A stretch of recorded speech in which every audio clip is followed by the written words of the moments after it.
செய்தனர். இனி விரிவான செய்திகள்.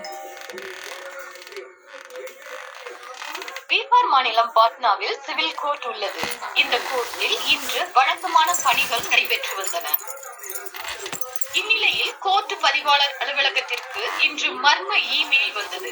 அந்த இமெயிலில் கோர்ட்டில் வெடிகுண்டு வைக்கப்பட்டுள்ளதாக தெரிவிக்கப்பட்டிருந்தது. இது குறித்து உடனடியாக போலீசாருக்கு தகவல் கொடுக்கப்பட்டது. இதையடுத்து வெடிகுண்டு செயலிழப்பு குழுவினர் மோப்பநாய் உதவியுடன் போலீசார் கோர்ட் வளாகம் முழுவதும் தீவிர சோதனை நடத்தினர். இதையடுத்து வெடிகுண்டு செயலிழப்பு குழுவினர் மோப்பநாய் உதவியுடன்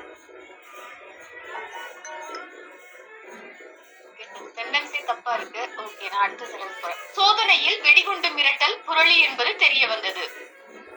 இதையடுத்து வெடிகுண்டு மிரட்டல் விடுத்தது யார் என்பது குறித்து போலீசார் விசாரணை நடத்தி வருகின்றனர். இத்துடன் இந்த செய்தி அறிக்கை நிறைவடைந்தது. நன்றி, வணக்கம்.